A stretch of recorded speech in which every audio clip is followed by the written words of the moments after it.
Africaines, Africains, je vous salue. Nous sommes le 10 octobre 2024, le jeudi. Il est 21h09 en heure de France, quand je m'adresse à vous dans cet oratoire. Je soulève une question, non pas une polémique, mais une question légitime. Devant l'étendue des pluies torrentielles, l'étendue des inondations qui frappent aujourd'hui l'Afrique, et en particulier le Sahel, qui n'est pas n'importe quelle partie de l'Afrique. Je soulève la question de savoir que se passerait-il si on découvrait que la pluie et l'inondation sont artificiellement provoquées au Sahel et parfois partout ailleurs en Afrique dans le cadre de la guerre géostratégique menée pour soumettre les Africains en les maintenant artificiellement dans la pauvreté.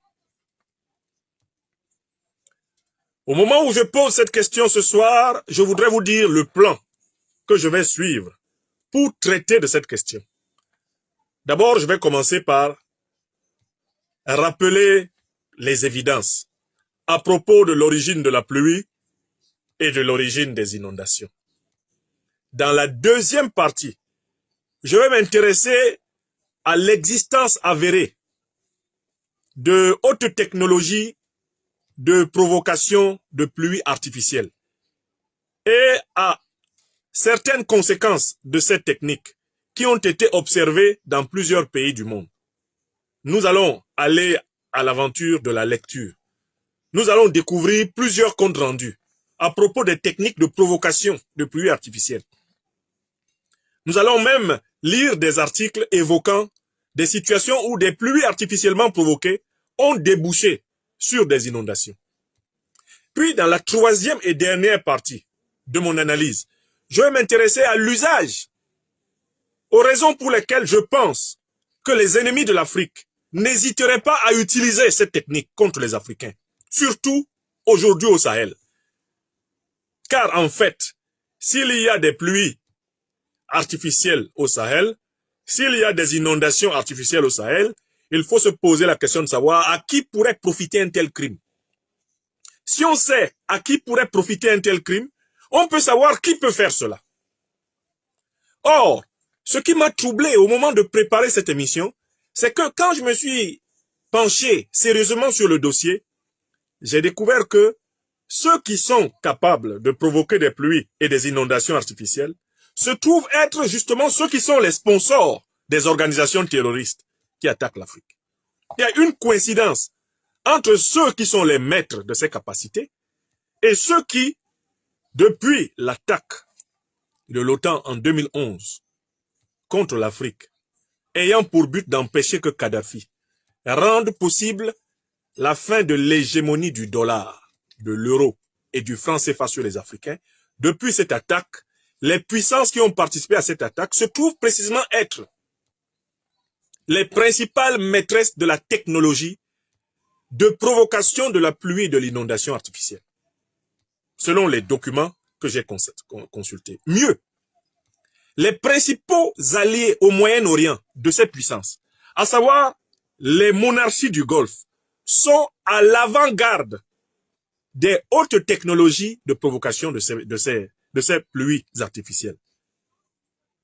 Tout comme d'ailleurs le grand satellite occidental au Moyen-Orient, Israël. Or, les deux grandes organisations terroristes, Al-Qaïda et l'État islamique, proviennent justement de ces pays du Moyen-Orient. C'est là-bas qu'elles ont été préparées, qu'elles ont été créées, ces organisations. Dans la troisième partie, nous nous poserons la question de savoir, mais pourquoi si Al-Qaïda et l'État islamique viennent de pays qui maîtrisent ou ont pour sponsor des pays qui maîtrisent ces technologies, pourquoi s'empêcherait-il de provoquer artificiellement des pluies contre les pays que l'on veut punir? Voilà le plan que je vais suivre dans cette émission pour avertir les Africaines et les Africains afin que nous ne soyons pas dans une naïveté et que nous augmentions le seuil de vigilance, d'observation le seuil d'enquête sur les troubles météorologiques exceptionnels que connaît le continent africain aujourd'hui. Si vous êtes d'accord avec ce plan, partagez fortement cette émission, car elle est dédiée aux victimes des pluies torrentielles et des inondations. Et on les compte actuellement par milliers, par dizaines de milliers en Afrique.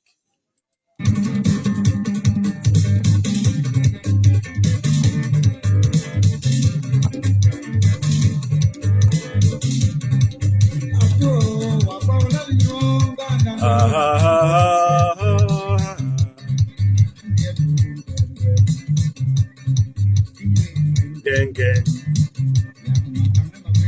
Gang, gang. Gang, gang. Gang, gang.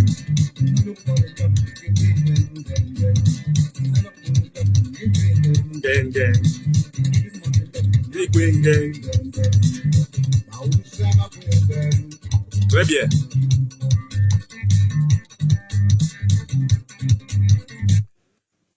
Commençons avec la première partie de notre réflexion. Mais d'où vient ordinairement la pluie? Et qu'est-ce qui peut provoquer facilement les inondations? Rappelons les causes naturelles de la pluie. D'abord, vous savez que l'un des indices de la présence de la vie, qui est reconnu par toutes les théories scientifiques, c'est la présence de l'eau. Une planète qui possède de l'eau possède potentiellement la vie en son sein. Une planète qui possède de l'eau possède potentiellement la vie. Excusez-moi, je prends juste une batterie de recharge et je continue l'émission, mes chers amis. Excusez-moi.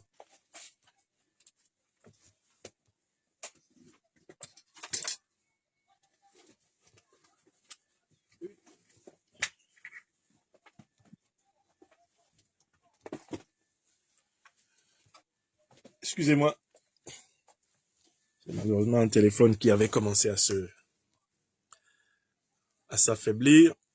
Je vais lui donner plus d'espérance de vie. Excusez-moi.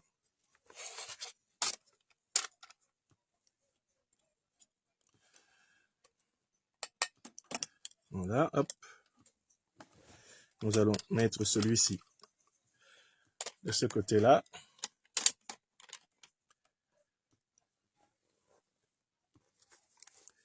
Nous allons... Ça va mieux. Très bien. Avec un peu de chance, ça devrait aller.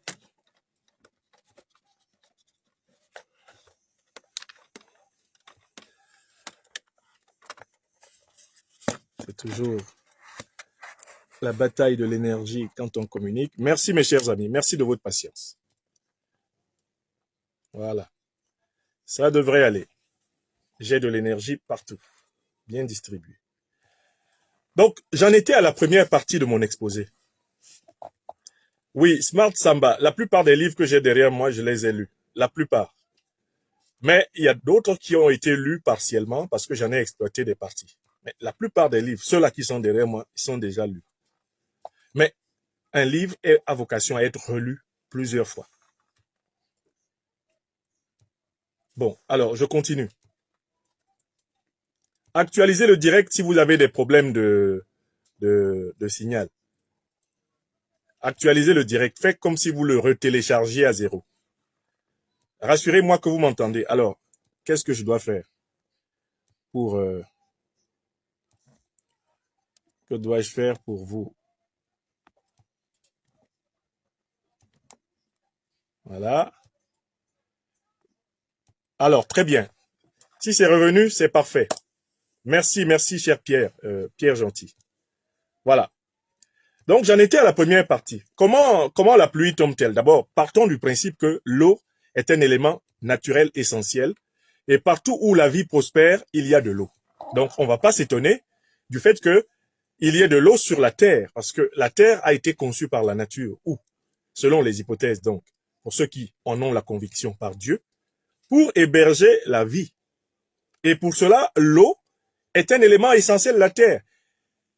La Terre est enveloppée par un nuage qu'on appelle elle est enveloppée par un système effectivement gazeux qu'on appelle l'atmosphère. Et dans cette atmosphère qui est remplie d'oxygène notamment, il y a donc la potentialité de l'eau, parce que l'eau, c'est de l'oxygène et de l'hydrogène. Dans l'atmosphère de la Terre, il y a de l'oxygène et de l'hydrogène. Quand cet oxygène et cet hydrogène se condensent, ils produisent des gouttes qui tombent sur la Terre et qu'on appelle l'eau. Par ailleurs, il y en a à disposition dans la Terre elle-même, sous la forme des nappes phréatiques sous l'écorce terrestre, d'accord? Ces nappes phréatiques qui nous donnent des puits, qui nous donnent des sources d'eau souterraine, et il y a cette eau de ruissellement qui vient effectivement par les pluies qui sont des condensations de nuages massés dans l'atmosphère. N'est-ce pas? Donc, en fait, la pluie est un phénomène naturel. Le cycle de la pluie s'explique très facilement dans une classe de sciences. Avec des connaissances chimiques de base, on comprend comment il y a condensation à un moment donné de l'hydrogène et de l'oxygène sous la forme de la molécule H2O. Une fois que cela est réalisé, eh bien, les lois de la gravitation et de l'attraction font que ces gouttes-là vont tomber. Cette eau-là va tomber sur la Terre.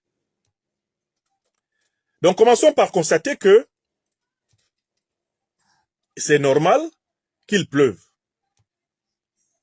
Et par constater que là où la Terre est trop gorgée d'eau, là où il n'y a pas une capacité d'absorption, d'absorber suffisamment de l'eau, là où par exemple la Terre est érodée, là où il y a de l'érosion, parce qu'il n'y a pas un manteau végétal suffisant, eh bien cette eau-là va s'écouler et progressivement elle va inonder les zones les moins préparées à subir sa quantité.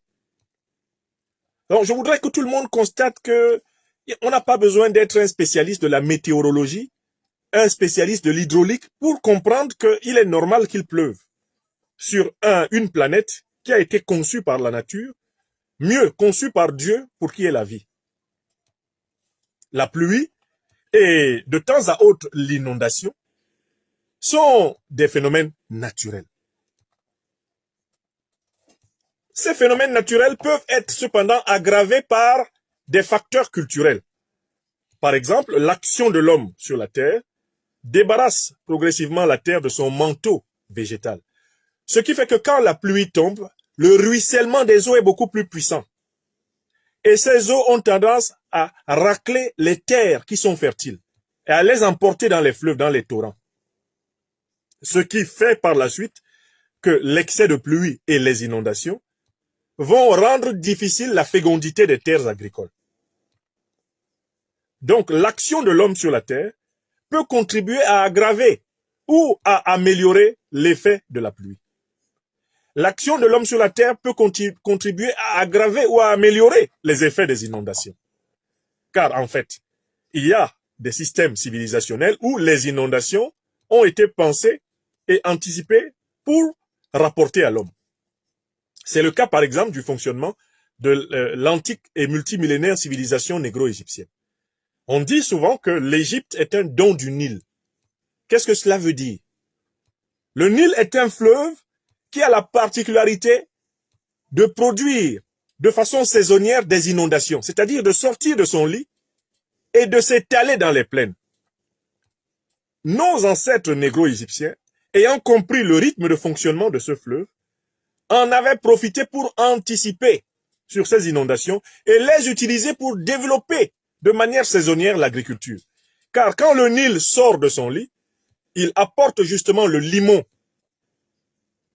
qu'il y a à l'intérieur de son lit et qu'il va déposer comme sédiment sur les terres, ce limon fonctionnant comme un véritable engrais. Les Égyptiens utilisaient les inondations du Nil comme une force pour augmenter leur productivité agricole. Donc l'inondation même que vous voyez là, l'homme est capable de l'utiliser positivement. Dans l'Antiquité multimillénaire, les Égyptiens utilisaient les inondations du Nil pour fertiliser leurs terres et nourrir leur population. Donc, il faut déjà d'abord poser bas la terre. Qu'il y ait la pluie, c'est un phénomène naturel. Qu'il y ait des inondations, c'est aussi un phénomène naturel. Mais j'insiste pour dire que ce phénomène naturel peut être utilisé positivement ou il peut être aggravé justement par l'action de l'homme. Par exemple, les villes côtières africaines, comme Abidjan, comme Cotonou, comme Lomé, comme Douala, comme Dakar, ces villes, vous avez observé qu'elles sont de plus en plus sujettes à des inondations spectaculaires. Pourquoi? Parce que la plupart de ces villes ont été débarrassées de leur manteau forestier. De telle façon que lorsqu'il pleut et que le niveau de l'océan augmente, et que d'autre part le niveau des fleuves augmente, et que les fleuves sortent de leur lit, il n'y a pas suffisamment de végétation pour retarder justement le déferlement des eaux vers les zones ouvertes, les zones vides, c'est-à-dire les zones non protégées comme les villes. Les grandes inondations que connaît parfois Abidjan, que connaît Douala, que connaît parfois Lomé, Cotonou, elles sont dues au fait que ces villes ont été déshabillées par l'action de l'homme, par la destruction de la végétation, l'exploitation du bois. Et tout cela a rendu donc plus violents les effets du déferlement des eaux. Donc, je voulais commencer par amener les uns et les autres à une compréhension rationnelle des phénomènes de pluie et des phénomènes d'inondation. Et à comprendre que nous, êtres humains, pouvons anticiper et agir sur ces phénomènes par la reforestation, par la construction par anticipation des canaux et des digues, par le renforcement de la vigilance et de la sécurité océanique fluviale, par l'amélioration des systèmes de circulation hydraulique, par l'amélioration et l'anticipation au niveau de l'urbanisation. Car en fait, il y a en effet des endroits où on ne doit pas construire des maisons.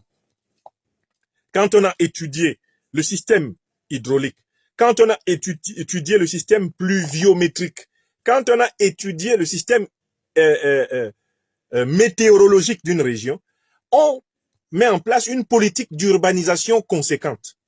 Et on ne construit pas n'importe où.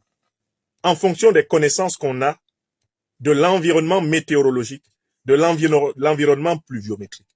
Le problème, c'est que du fait de la pauvreté artificiellement imposée aux Africains depuis plusieurs années, ils sont contraints plutôt de construire souvent du mieux qu'ils peuvent, c'est-à-dire souvent n'importe où. Par conséquent, les inondations font plus de dégâts encore, de dégâts humains et de dégâts matériels, précisément en raison de la précarité des familles qui, faute d'avoir des lotissements et des logements dans des lieux convenables, eh bien, vont loger précisément aux endroits les plus dangereux, dans l'espace. Les pauvres et les plus démunis sont les premières victimes des inondations parce que bien souvent, leurs résidences sont construites dans les lieux les plus périlleux.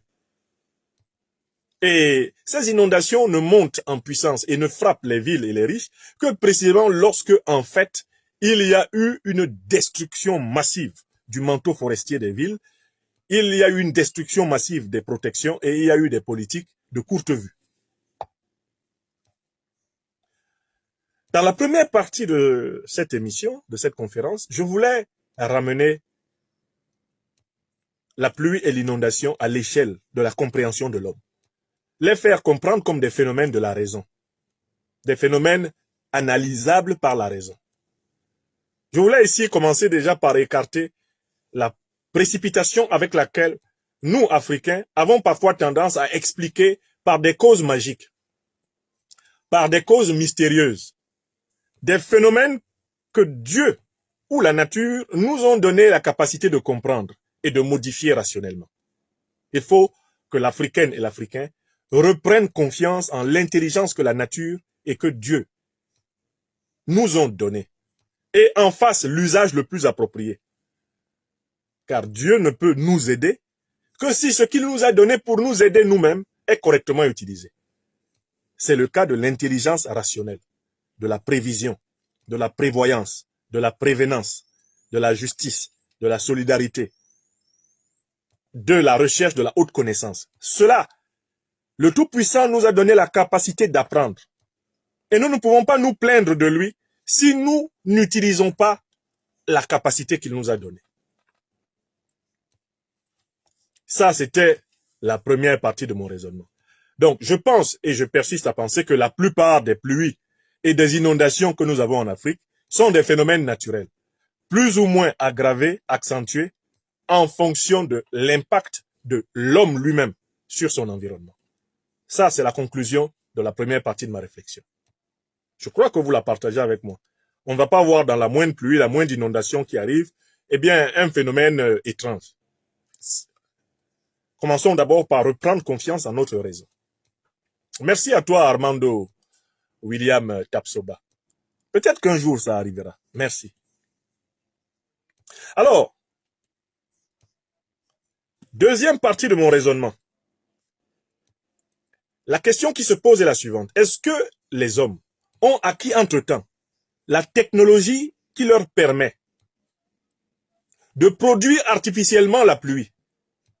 Et est-ce que cette technologie est employée dans certains pays du monde? Lesquels? Avec quel succès? Il faut que nous répondions à cette question. C'est l'objet de la deuxième partie de notre réflexion. Continuez à partager l'émission.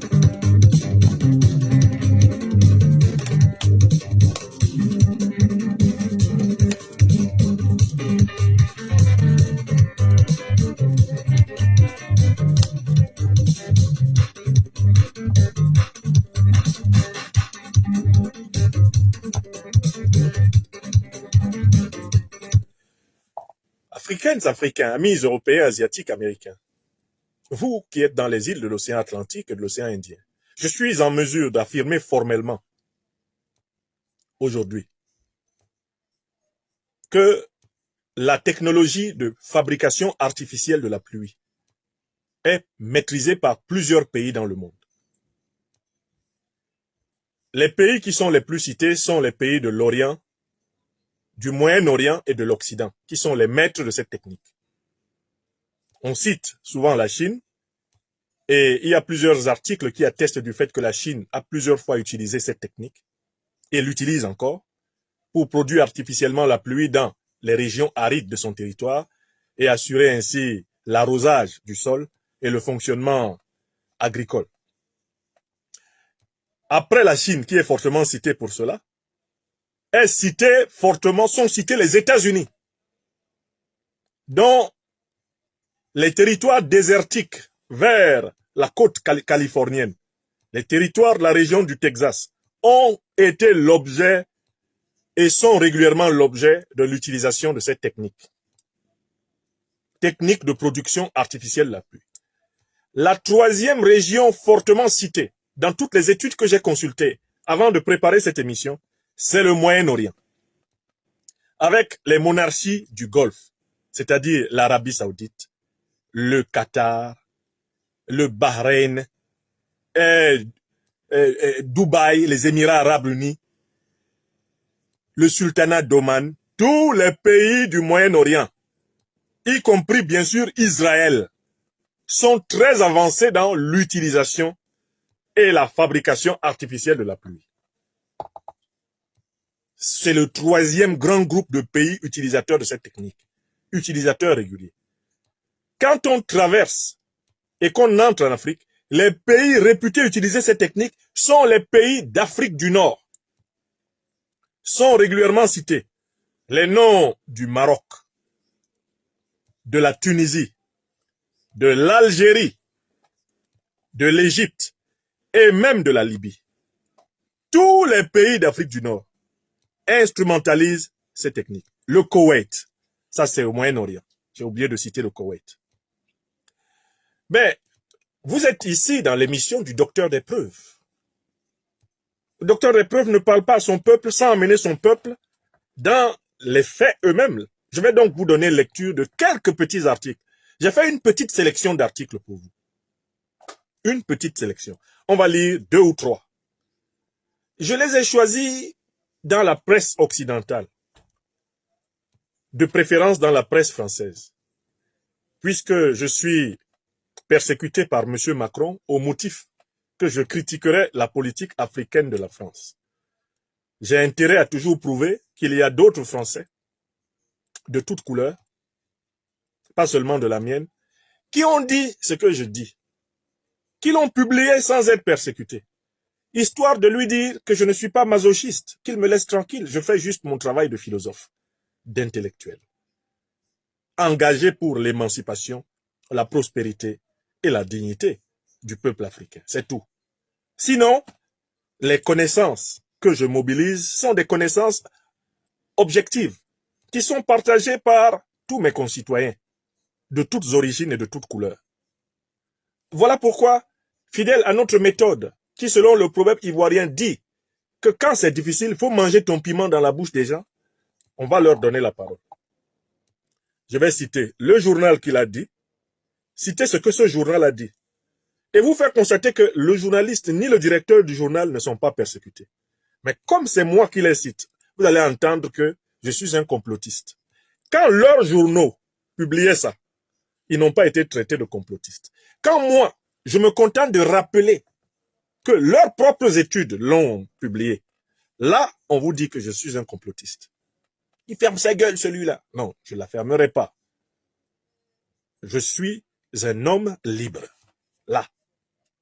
Comme le dit souvent le président Maurice Kamto, c'est dans la tête que ça se passe. Je dis ce que je pense. Tant que je suis ici, sur la terre des hommes, je dirai ce que je pense. C'est tout. Et je suis là pour montrer ce chemin-là à des millions d'Africains, à des dizaines de millions d'Africains, à des centaines de millions, à des milliards.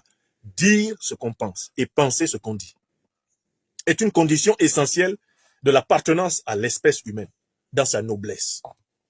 Voilà, c'est tout.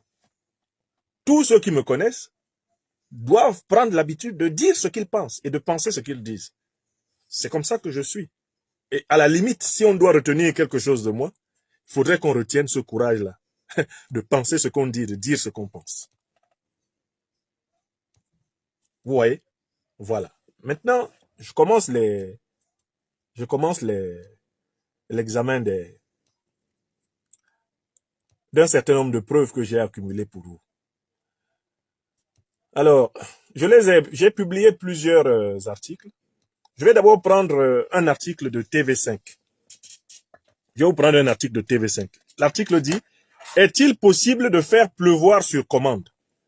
C'est un article de TV5. TV5, c'est une chaîne publique française. Vous êtes d'accord avec moi? Hein? Je vais vous donner la date. L'article a été publié le 15 août 2023.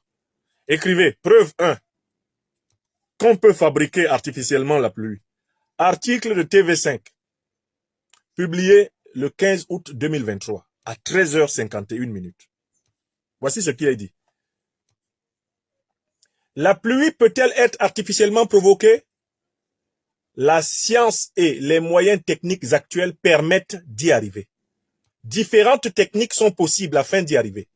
Cependant, ce procédé ne fait pas l'unanimité. Suite de l'article, écrit par Madame Margot Hutton. Margot Hutton, Hutton, H-U-2-T-O-N. Donc, si c'est grave, ce qu'elle a dit, il faut la chercher. Moi, je me suis contenté de me baser sur ses recherches. Laissez-moi tranquille. J'essaie simplement de faire lire ce qui existe et qui est documenté. Elle s'appelle Margot Hutton, H-U-2-T-O-N. Elle est tranquille quelque part en France. Voici ce qu'elle écrit.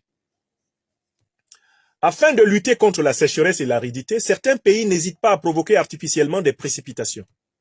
Ce processus est de plus en plus utilisé par différents pays, mais reste fortement critiqué, car de nombreuses zones d'ombre autour de la manière de faire subsistent.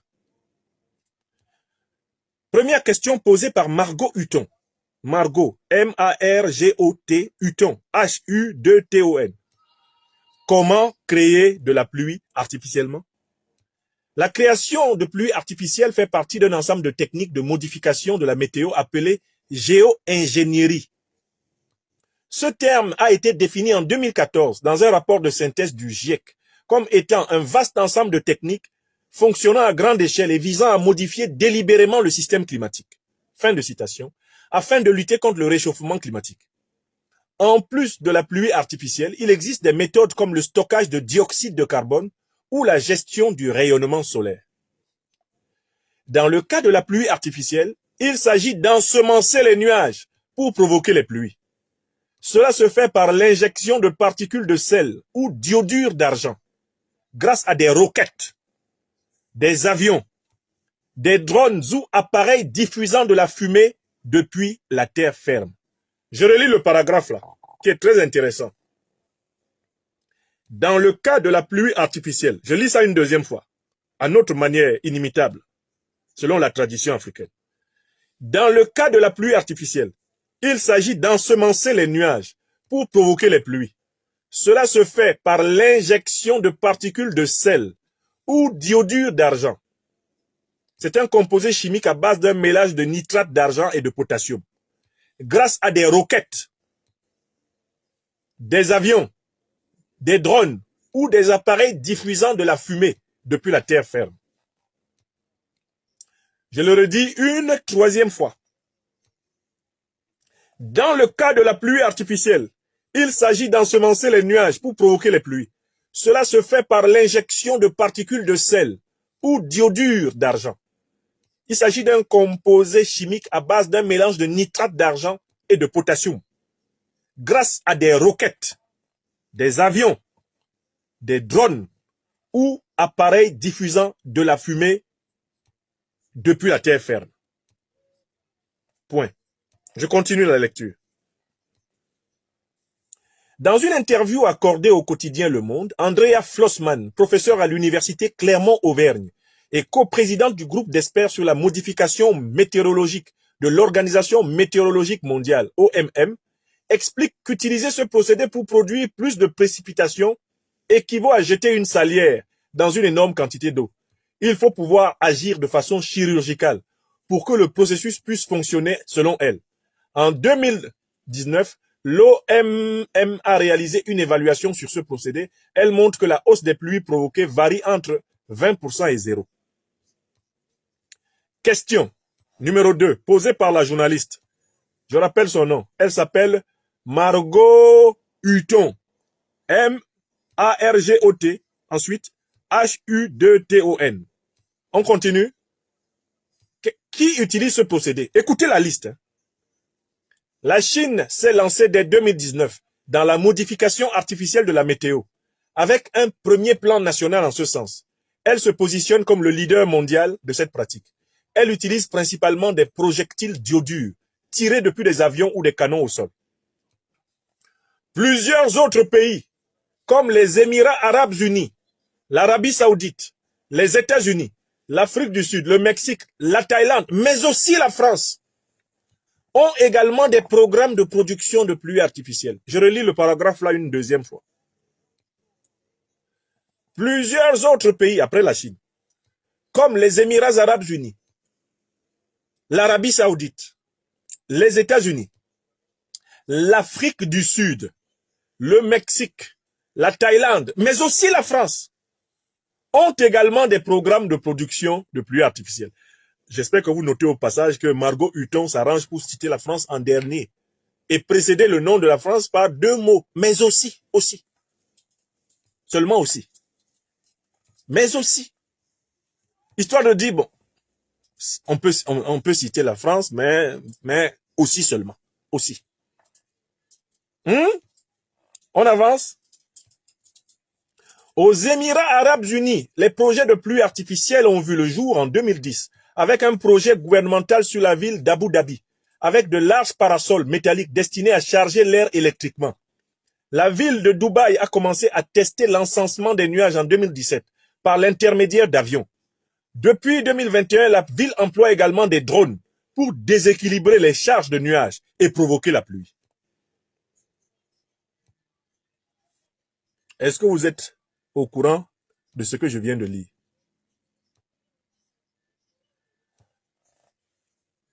Encore un extrait de l'article.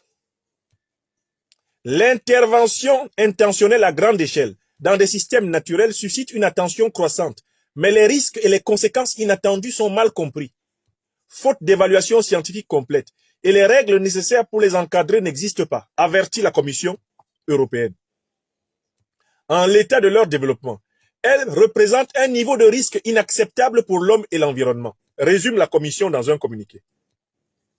Elle estime que ce n'est pas la réponse au changement climatique, faute de s'attaquer à la racine du problème, à savoir les émissions croissantes de gaz à effet de serre. Par ailleurs, De nombreux scientifiques alertent sur l'utilisation d'iodure d'argent dans le ciel. Ils estiment que ce produit est susceptible d'affecter la santé des habitants, dont la région est concernée par les pluies artificielles. Dans un article du journal L'Humanité, le chercheur à Météo France, François Boutier, explique toutefois que pour que l'iodure d'argent arrive à avoir un impact sur l'homme, sa concentration doit être bien plus importante que celle utilisée pour l'ensemencement des nuages. Les études montrent que le produit se dilue largement dans l'atmosphère. Cependant, il précise que l'ion argent affecte plus sérieusement les plantes et animaux aquatiques, pour lesquels il demeure très toxique. Fin de citation. Voilà l'article de TV5. Je voudrais simplement vous en lire un. Il y en a beaucoup d'autres qui affirment la même chose. Le résumé des travaux scientifiques que nous fait ici Madame Margot Hutton est très clair. À savoir que, de manière incontestable, il n'y a pas de débat là-dessus, plusieurs pays dans le monde détiennent la capacité de provoquer la pluie de manière artificielle. Mais, il est bien précisé que certaines conséquences de cette technique ne sont pas maîtrisées. Et même que dans certains cas, cette technique pourrait produire plus d'eau que prévu. Je m'en vais en ce sens vous lire un deuxième article. J'ai dit que je vous donne 3 preuves. On a fini avec Madame Margot Hutton. On sait déjà que scientifiquement, ça se fait. On connaît les pays qui le font. On sait que Margot Hutton a ajouté, mais aussi la France. Seulement aussi. D'accord? Mais vous avez la confirmation de ce que je vous ai dit. Je prends un deuxième article. C'est un article tiré du journal Le Monde. Le journal Le Monde. Il est intitulé Le Monde, basé à Paris. L'article a été écrit par Lan Wei, L-A-N, ensuite Wei, W-E-I. Il a été écrit lui aussi, il a été écrit le 14 août 2023 à 5h30 du matin. Et l'article s'intitule Provoquer la pluie, une technique de modification météorologique controversée. Plusieurs pays pilotent des programmes d'ensemencement des nuages pour tenter de modifier les régimes de précipitation. Des techniques à l'efficacité contestée et source de tensions entre nations. L'article dit modifier artificiellement la météo, faire tomber la pluie et répondre ainsi aux besoins de sa population et de son économie. Telle est l'ambition affichée par l'agence météorologique chinoise, qui a lancé son premier plan national en ce sens fin 2019. La presse étrangère s'en est émue par les Chinois, tant le Renggong Zhenyu ou le renforcement artificiel des précipitations était déjà une pratique courante dans le pays. La technique consiste à ensemencer les nuages afin de provoquer des précipitations avec l'injection de particules de sel ou d'iodure d'argent par avion, roquette ou appareil diffusant la fumée depuis le sol. Cela fait plus d'un siècle que les scientifiques étudient les dispositifs de modification météorologique et la Chine se positionne aujourd'hui comme leader mondial de cette pratique. Bon. Chaque ville chinoise dispose d'un plan local d'ensemencement des nuages, dont la mise en œuvre est assurée par les fonctionnaires et chercheurs, en coopération avec les militaires. En coopération avec les militaires. En coopération avec les militaires. Entre juin et novembre 2022, l'ensemencement effectué par 241 vols d'avion et 15 000 lancements de roquettes aurait provoqué 8,56 milliards de tonnes de pluie supplémentaires dans le bassin du fleuve Yangtze, d'après le quotidien du peuple. Mais la Chine est loin d'être la seule à vouloir exploiter les nuages à son avantage. États-Unis, Émirats Arabes Unis, Russie, Arabie Saoudite, Afrique du Sud, Thaïlande, Mexique, point de suspension, plusieurs pays. Eux, ils ne citent pas la France. Se sont lancés dans ce projet. Plusieurs pays ont lancé ces programmes. Ça, c'est la deuxième source. La deuxième source ne cite pas la France. N'est-ce pas? Tout le monde est dedans, sauf nous. La première source, Margot Hutton, citait la France, mais aussi la France, en dernier lieu. Mais les deux sources que je viens de vous citer se caractérisent par le fait qu'on pointe le doigt sur les Chinois. Ce sont les Chinois qui font ça, n'est-ce pas? Après les Chinois, on pointe le doigt sur les Américains. Après les Américains, on pointe le doigt sur les pays du Moyen-Orient. Ce sont eux qui font ça. Il y a un pays qui manque dedans, hein. On ne le cite jamais dans les deux articles. On n'a pas cité Israël, qui est pourtant à l'avant-garde de cette technique. Comment? On va pas le citer. Non! Ah, le citer, c'est chercher à avoir des problèmes. Donc, pour ne pas avoir des problèmes, on ne le cite pas. Hein? Très bien. Maintenant, nous allons prendre un troisième article. Un troisième article qui est très intéressant. C'est un article encore plus complet. Il est publié par le site Reporter. Reporter s'écrit R-E-P-O-R-T-E-2-R-E. Reporter. C'est un site très intéressant en matière vraiment d'articles écologiques. Je félicite les animateurs de Reporter. L'article est écrit par Madame Claire Marine Selle. Selle, S-E-2-L-E-S. Il a été publié le 4 octobre 2022 à 17h. Il a été mis à jour le 7 octobre 2022 à 10h03. Et la durée de toute sa lecture ferait 8 minutes. Mais je vais vous lire des extraits. Ensemencer. Alors, l'article s'intitule « Quand les États veulent contrôler la pluie ». Ensemencer les nuages pour faire tomber la pluie ou la neige. L'idée paraît inconcevable. Mais cette technologie existe depuis des décennies. Utilisée par de nombreux États, son efficacité fait pourtant débat. En 1946, des scientifiques états-uniens ont mené les premières expériences d'ensemencement des nuages. C'est intéressant, je vais m'arrêter de temps en temps pour commenter. En 1946, les scientifiques états-uniens ont mené les premières expériences d'ensemencement des nuages. Vous avez compris qui sont les premiers? Les deux articles précédents nous avaient accusé qui? Les deux articles précédents avaient accusé quel pays? Maintenant, Reporter nous donne une date que depuis 1946, qui a commencé? Le pays, écrivez le pays qui a commencé. Si vous suivez très bien. Bon, en 1946, des scientifiques états-uniens ont mené les premières expériences d'ensemencement des nuages. Ils ont fait tomber la neige dans un frigo. Puis sont passés au test grandeur nature. Avec un avion, ils ont dispersé de l'iodure d'argent dans la vapeur d'eau d'un nuage. L'iodure d'argent agglomère les gouttelettes, formant des gouttes ou des flocons, selon la température. En 1947 et 1952, l'armée des États-Unis a financé pas moins de 255 vols expérimentaux. C'est le projet Cirrus. C-I-2-R-U-S. Donc déjà, cet article nous fait progresser. Il nous dit que la manipulation artificielle de la pluie a commencé en Occident, aux États-Unis. C'est pas en Chine. On avance, hein. On est à l'école là. Nous lisons seulement. On lit. Et nous informons notre peuple. C'est pour ça qu'on nous en veut. Pourquoi dit-il ça aux Africains? Non, je dis ça aux Africains parce que les Africains ont le droit de savoir, comme tout le monde. L'armée a poursuivi ses recherches et a lancé l'opération Popeye en 1966. Des avions ont alors disséminé des tonnes d'iodure d'argent au-dessus de la piste de Ho Chi Minh, un ensemble de routes utilisées pendant les guerres d'Indochine et du Vietnam par le Viet Minh pour acheminer le matériel du nord au sud. Le but était d'intensifier la mousson et ralentir l'ennemi. Je relis cette partie-là. Écoutez-moi bien. L'armée a poursuivi ses recherches et a lancé l'opération Popeye, P-O-P-E-Y-E, en 1966. Des avions américains ont disséminé des tonnes d'iodure d'argent au-dessus de la piste Ho Chi Minh. C'était un ensemble de routes utilisées pendant les guerres d'Indochine et du Vietnam par la résistance indochinoise, le Viet Minh, pour acheminer le matériel du nord au sud. Donc les Américains ont bombardé les nuages sur le chemin du mouvement Viet Minh pour intensifier la mousson, c'est-à-dire inonder la zone et empêcher les troupes du Viet Minh d'avancer. Vous avez compris? Projet Cirrus, c'est pas Cyrus, Cirrus, C-I-2-R-U-S.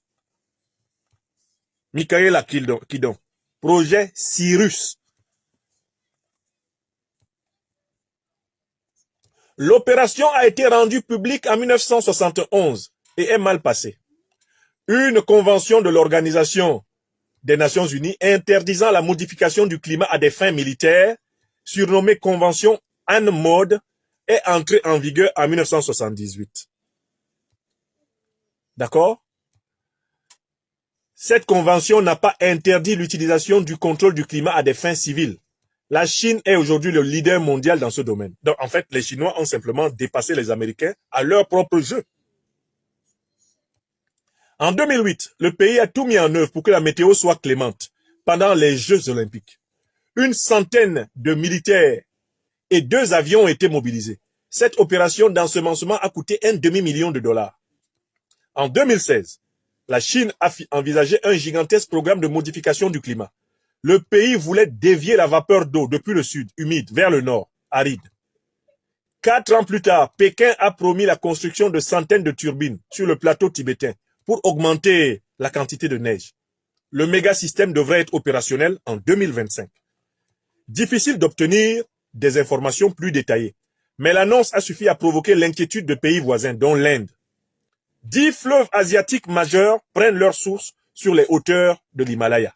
Donc, ils ont peur qu'à cause justement de l'action chinoise, le débit d'eau qui va aller dans leur territoire soit modifié. Depuis les années 2000, les programmes d'ensemencement des nuages se multiplient. Émirats arabes unis, Inde, Maroc, Australie, Éthiopie, une 50aine de pays utilisent cette technologie. En Europe, elle est employée pour lutter contre la grêle. Une 20aine de départements français disposent de générateurs déployés en cas d'alerte météo.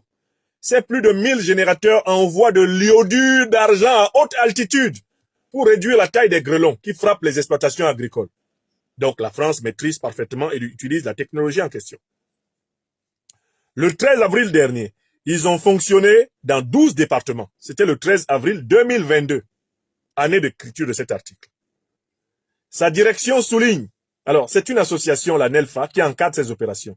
Sa direction souligne qu'elle permet aux bénéficiaires de réduire le coût de leur assurance contre la grêle. Les assureurs considèrent que cette mesure préventive justifie une addition moins salée. Et maintenant, dernière partie de l'article, le doute scientifique.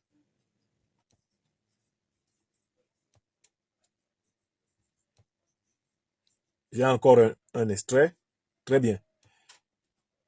Alors, semer la pluie n'est pas la seule piste d'innovation météorologique à l'étude. Certains États proposent de régler le problème de l'augmentation des températures en modifiant la composition de la stratosphère. D'autres de fertiliser des océans pour qu'ils stockent plus de CO2. Ces solutions inquiètent la communauté scientifique, les défenseurs de l'environnement et les membres des institutions internationales, etc., etc., etc. Je m'arrête là. Que nous apprend ce troisième article? De manière très claire, que la modification artificielle, la fabrication artificielle de pluie peut servir comme une arme de guerre. C'est clair ou c'est pas clair? Cet article nous donne une information de taille. La modification artificielle de pluie peut servir comme arme de guerre. Et elle a déjà servi comme arme de guerre. Qui a utilisé, pour la première fois de l'histoire de l'humanité, la modification artificielle de pluie comme arme de guerre? Ce sont les États-Unis d'Amérique en Indochine, contre le Viet Minh. Contre le Viet Minh, dirigé par le leader Nguyen Van Quoc dit Ho Chi Minh. Écrivez ça.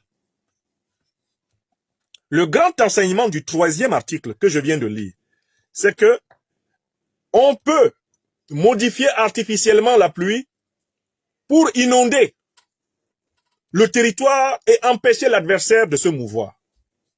On peut modifier artificiellement la pluie pour inonder le territoire de l'adversaire, l'empêcher de mener des activités agricoles et provoquer ainsi une famine. On peut artificiellement modifier la pluie pour isoler l'adversaire et ainsi pouvoir mieux le frapper. Est-ce que c'est clair pour tout le monde? À partir de là, j'ai accompli mon devoir pour la deuxième partie. Et nous nous sommes appuyés sur 3 articles. Un article de TV5, chaîne publique française, un article du Monde, journal très respecté sur la place de Paris, en France, et un article de Reporter, grand journal d'investigation écologique. Et à partir de maintenant, à partir de cette deuxième partie maintenant, vous êtes au même niveau d'information que n'importe qui. la culture générale de tous ceux qui participent à cette émission a été élevée à la prise de conscience de l'usage de la pluie artificielle comme arme militaire. Maintenant, nous sommes en capacité d'aller à la troisième et dernière partie de notre réflexion. Qui a intérêt à utiliser cette arme contre l'Afrique? Qui a intérêt à utiliser cette arme contre le Mali, le Burkina Faso et le Niger?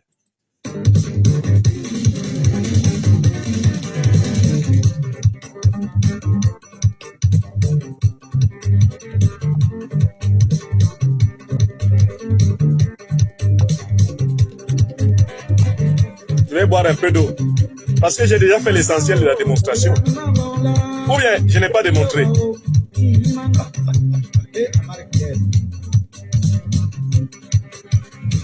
Vous-même, vous savez.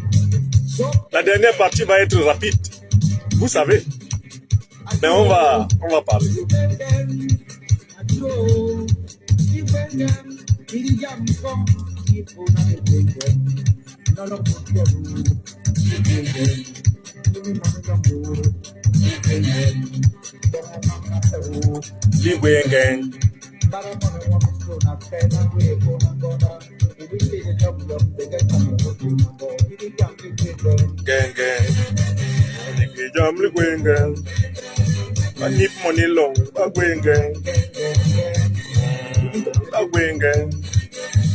Qui a intérêt à utiliser la modification artificielle de la pluie et les inondations contre les Africains, et notamment contre les pays du Sahel, en lutte pour leur souveraineté? Qui a intérêt à faire ça?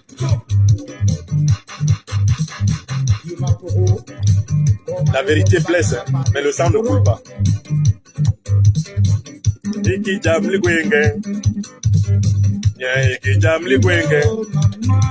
Encore un tour de partage.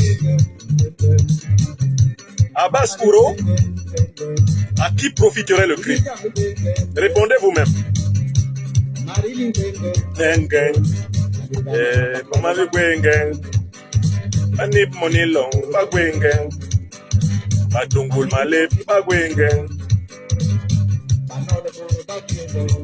Chaque chose a son temps.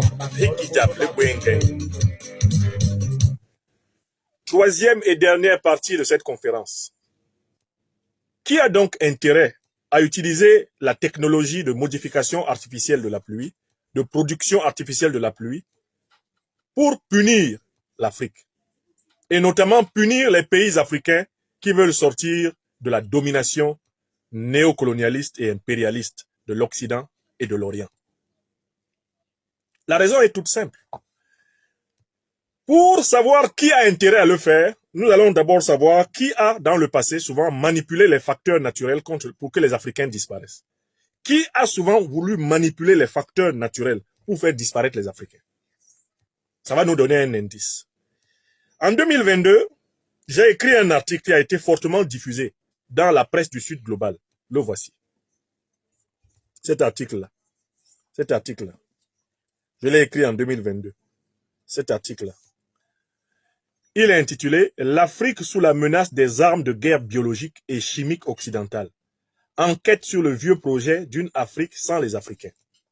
Dans cet article, j'ai documenté de manière incontestable tous les projets qui ont été menés par les puissances négrières, ensuite les puissances coloniales, les puissances néocoloniales et impérialistes sur le sol africain pour réduire la population africaine grâce à l'instrumentalisation des découvertes biologiques. Dans cet article, j'ai en particulier étudié le projet du terrible docteur Wouter Basson. Wouter Basson est un médecin biologiste qui a mené en Afrique du Sud sous l'apartheid un programme qui avait pour but de stériliser toute la population noire afin que cette population progressivement disparaisse et que l'Afrique du Sud revienne à la minorité blanche. C'était ça, le programme de Wouter Basson. Et on s'est rendu compte que Wouter Basson avait mené ce travail en association avec les renseignements généraux et les institutions de recherche de l'OTAN, de tous les pays de l'OTAN. Il avait même bénéficié de leur financement. J'ai publié ça dans cet article en 2022. L'article a fait le tour du monde.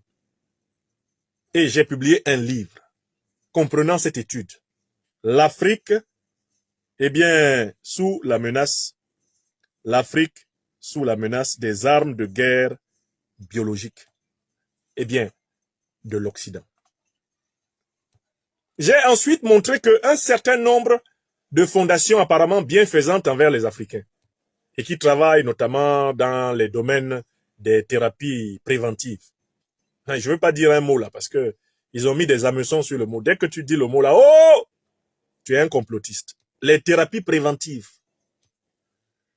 Un certain nombre d'ONG occidentales investies dans les thérapies préventives ont été prises la main dans le sac d'opérations en réalité de stérilisation des populations. On s'est rendu compte que certaines de leurs thérapies préventives n'étaient rien d'autre que des occasions de ralentir la fécondité des populations africaines. C'était des modifications génétiques ayant pour but en réalité de faire tarir la population, c'est-à-dire de l'eugénisme. C'était de l'eugénisme. L'eugénisme, c'est l'ensemble des pratiques par lesquelles, à travers des manipulations biologiques, on fait baisser ou on fait baisser artificiellement une population vivante. J'ai publié cet article-là.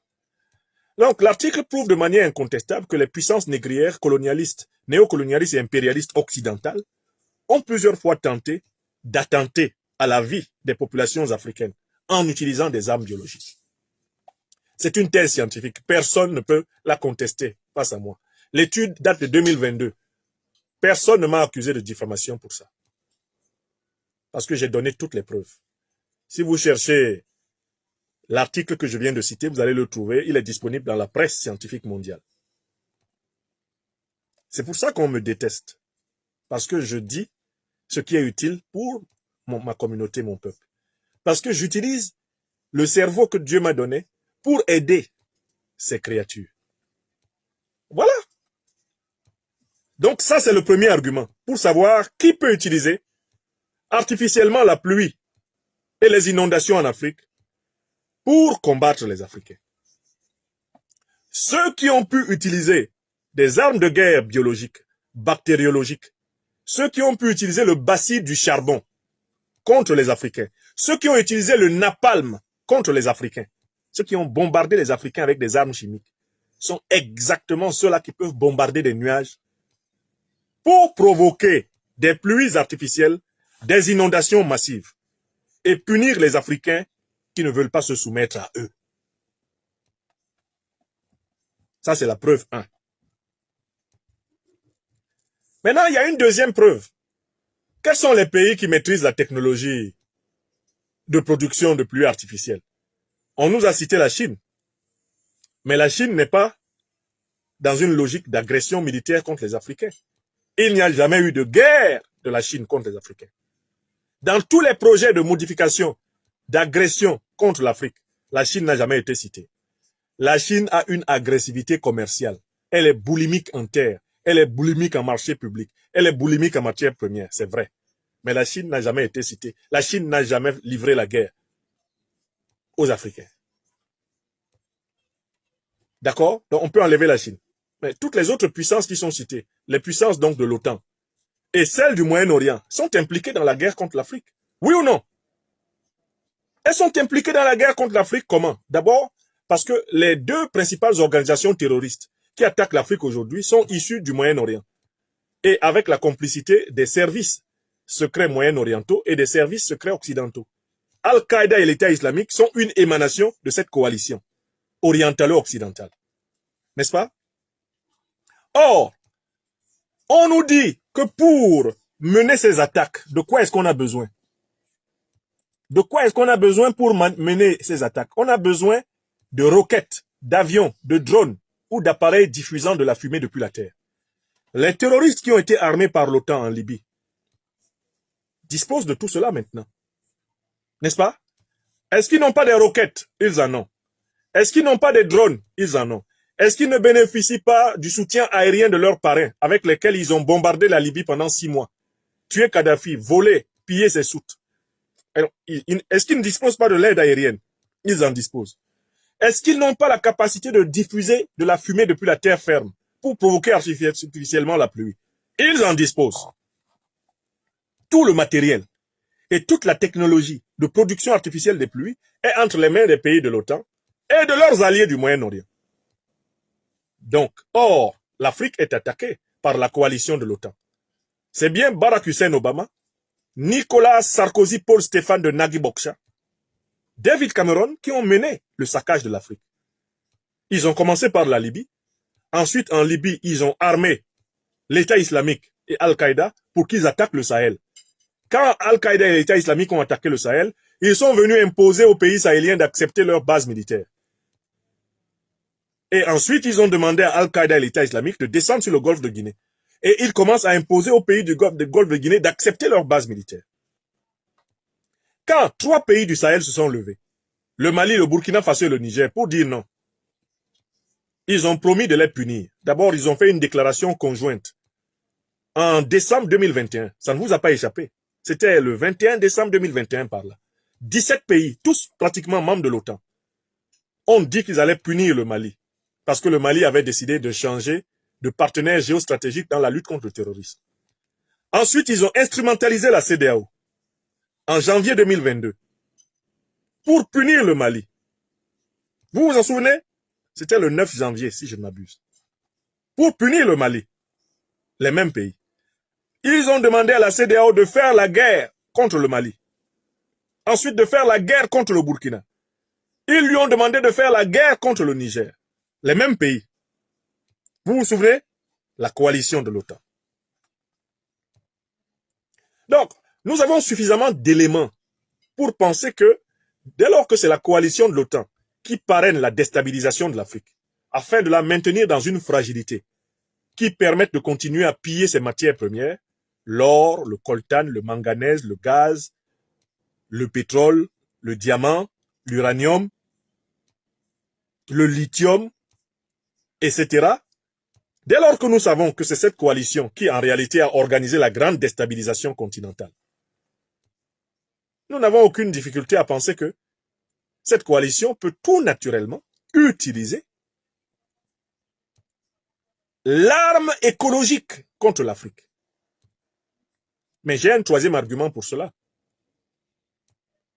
C'est que l'une des motivations avancées par l'OTAN pour justifier sa présence dans les réunions de l'Union africaine, pour justifier sa présence dans les réunions de la CEDEAO, pour justifier sa présence sur le sol africain. Vous connaissez la motivation qui est avancée par l'OTAN dans ces documents?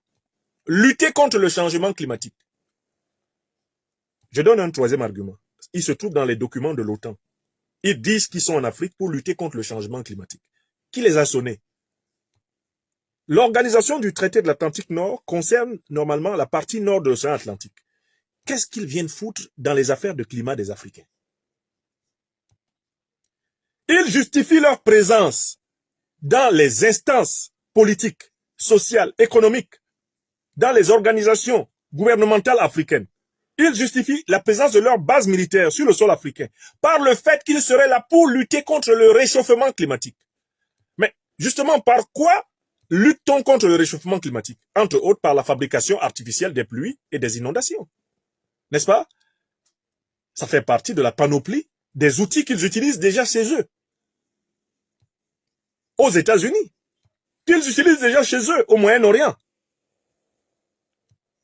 Et pourtant, c'est de cette coalition que proviennent les 2 principales organisations terroristes qui agressent l'Afrique. Alors, si vous êtes un terroriste d'Al-Qaïda, mettons-nous un peu dans la peau d'un terroriste d'Al-Qaïda ou de l'État islamique. Devant la montée en puissance de l'armée malienne, de l'armée burkinabé, de l'armée nigérienne, devant la montée en puissance des forces armées unifiées du Sahel, si toi tu es un terroriste d'Al-Qaïda, si toi tu es un pays parrain d'Al-Qaïda, parrain de l'État islamique, pourquoi hésiterais-tu à utiliser contre le Sahel la technique de production des pluies artificielles pour inonder le Sahel et empêcher les armées sahéliennes d'opérer efficacement? Pourquoi, diantre, refuserais-tu d'utiliser cette technique?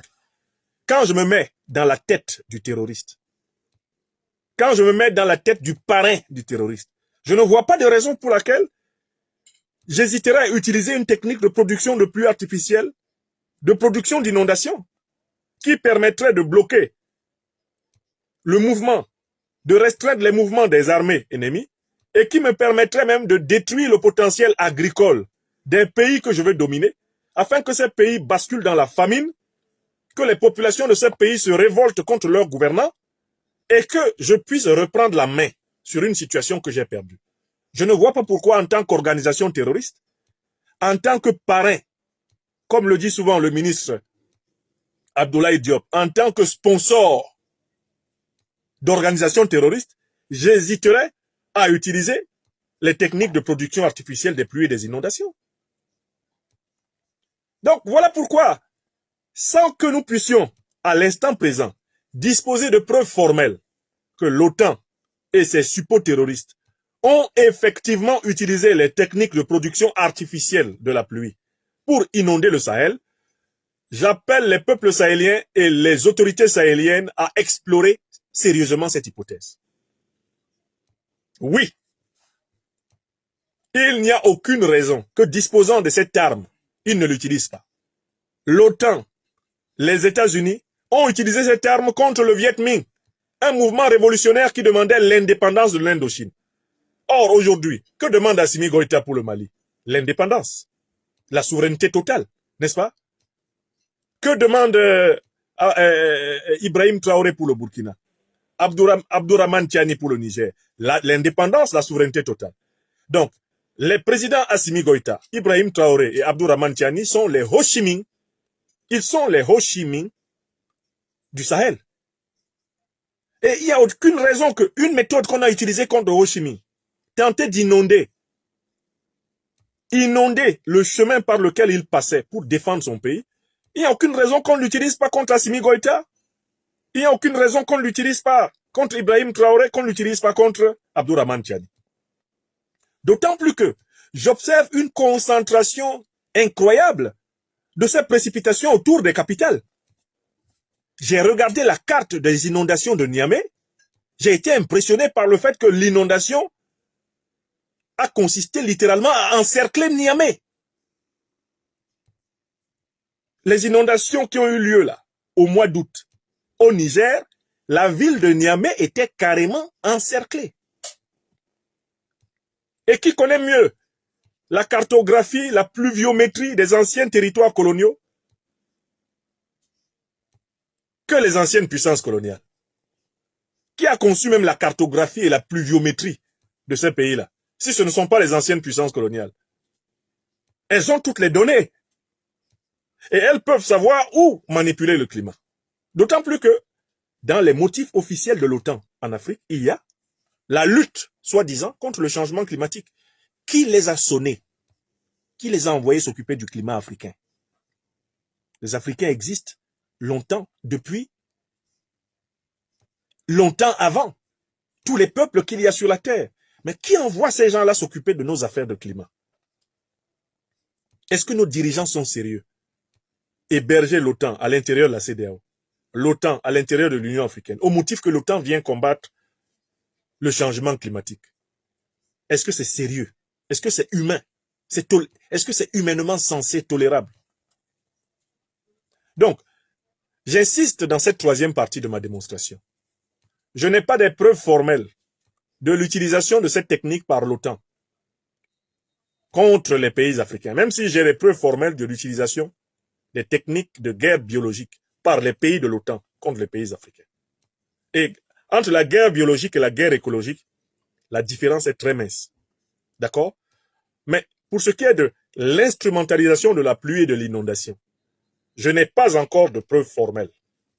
Et je ne veux pas vous mener en bateau. Je ne veux pas, pour ainsi dire, brûler les étapes. Par cette conférence, j'appelle nos dirigeants les plus alertes, j'appelle tous les dirigeants africains à redoubler de vigilance à propos de ce qui se passe dans l'espace. Car il y a quelque chose qui m'a fait tiquer.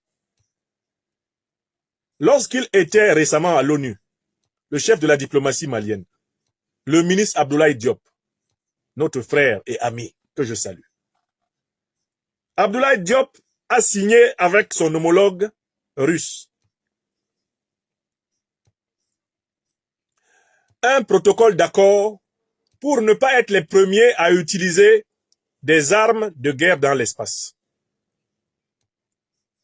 Des armes de guerre dans l'espace. Or, vous avez bien entendu que pour produire les pluies artificielles, on s'en va tirer des roquettes dans l'espace. C'est dans l'espace aérien que ça se passe. Et le Mali a commencé à prendre des précautions pour la guerre de l'espace. C'est-à-dire que cela m'a permis de penser que les autorités sahéliennes sont au courant qu'il y a des complots qui se font contre elles dans l'espace. Qu'il y a des événements qui se produisent dans l'espace pour les attaquer. Je n'ai pas l'information, mais je fais l'hypothèse que les autorités sahéliennes sont au courant peut-être déjà que certaines des pluies qu'elles subissent ont été artificiellement provoquées dans l'espace par des puissances qui veulent absolument les noyer pour reprendre la main sur le Sahel perdu. Parce que pour que cette convention particulière soit signée entre la Russie et le Mali, il faut qu'il y ait anguille sous roche. Que la Russie et le Mali sachent qu'il y a des opérations hostiles dans l'espace, au-dessus du Sahel. Et cette concentration exceptionnelle de pluies violentes sur le Sahel, qui a lieu après la signature de cette convention, est pour moi un indice suffisant. Je connais mon plus grand défaut, c'est aussi ma plus grande qualité, c'est que je suis souvent en avance sur beaucoup de sujets. Et souvent, j'ai parlé et prêché comme un prophète dans le désert, avant que la réalité ne rattrape mes prévisions. Mais j'ai toujours dit que la future guerre de libération africaine sera une guerre céleste. J'ai toujours dit que les drones allaient jouer un très grand rôle dans la bataille de la libération de l'Afrique du XXIe siècle. J'ai toujours dit que les satellites, que le ciel allait être décisif, car celui qui contrôle le ciel contrôle la terre. Je l'ai dit depuis plus de 10 ans dans toutes mes conférences, appelant nos dirigeants à redoubler dans la maîtrise et la vigilance du ciel. Je lis mon frère Mouda Dank qui me rappelle, je n'avais pas vu ça passer, que le Burkina aussi a signé la même convention. Et je peux penser que le Niger aussi l'a signé. Car les autorités de ces pays sont au courant de ce qui est comploté dans le ciel. Ne faut-il pas, dès lors, inclure parmi les complots dans le ciel la manipulation du climat pour précisément produire des catastrophes et ainsi des changements politiques en défaveur de la révolution africaine et en faveur de la réaction, c'est-à-dire de la contre-révolution, du retour sous le giron néocolonial, sous le giron impérialiste. Mon intuition, mon flair, qui m'ont rarement menti, me disent oui. C'est une piste légitime. Et si je me suis connecté ce soir, c'est pour le dire aux Africaines et aux Africains. C'est pour le dire à nos dirigeants. Les pluies qui tombent sur le Sahel, les inondations qui frappent actuellement exceptionnellement le Sahel, et il faut bien regarder le type de produits que l'on fait monter vers le ciel. Les fumées qui s'élèvent de la terre du Mali. Il faut bien regarder. Parce que peut-être, et même certainement, nous sommes désormais dans le terrorisme écologique. Éco-terrorisme. Nous sommes dedans. Et ça aussi, j'avais vu ça. Dans l'article de 2022, je l'ai vu. Parce que quand j'ai regardé la carte des inondations qui frappent spécialement le Sahel, j'ai vu que ces inondations ont toute tendance à paralyser les capitales. C'est-à-dire à paralyser le cœur du gouvernement. J'ai compris que ces inondations pouvaient jouer un rôle dans la tactique et la stratégie militaire. Et si elles peuvent jouer un rôle dans la tactique et la stratégie militaire, cela veut dire qu'elles peuvent être provoquées. Elles peuvent être désirées. À défaut d'être provoquées et désirées, elles peuvent être exploitées. Donc il faut prendre des dispositions. Et c'est le but de cette émission. Je préfère avoir tort d'avoir eu raison trop tôt. Parce que c'est mon rôle en tant qu'intellectuel politique de voir et de dire ce que je vois. Même si ceux qui m'écoutent ne voient pas ce que je dis, je dois le dire pour qu'au moins leur vigilance soit accrue dans la direction que j'indique. Donc je dis que je n'ai pas encore la preuve formelle de cette instrumentalisation de la pluie et de l'inondation par les puissances de l'OTAN, mais je fais peser sur ces puissances des lourds et légitimes soupçons, en raison de leur passif nocif contre l'Afrique, de leur inimitié jurée contre l'Afrique, de leur méchanceté contre l'humanité africaine. Je fais peser sur elles de légitimes soupçons. Car, en effet, qui peut le moins, peut le plus. Et qui peut le plus, non, qui peut le plus peut le moins. Si vous avez été capable d'utiliser ça en Indochine contre Ho Chi Minh, c'est pas au Mali contre Assimi Goïta que vous n'allez pas faire. Ce n'est pas au Burkina contre Ibrahim Traoré que vous n'allez pas faire. Ce n'est pas au Niger contre Abdourahmane Tiani que vous n'allez pas faire. On connaît votre manière inimitable de vous asseoir. Et nous sommes là pour avertir notre peuple. À bon entendeur, comme dit notre frère Abdoulaye Maïga, tant pis. À bon entendeur, tant pis. Que personne ne dise qu'il ne savait pas. Normalement, je crois qu'on a déjà au moins 80% de l'information donnée par cette émission. 80% de l'information. Veuillez tout simplement vous abonner et activer la cloche de notification pour ne rien rater. Retrouvez KDV Africa sur YouTube, Facebook, TikTok.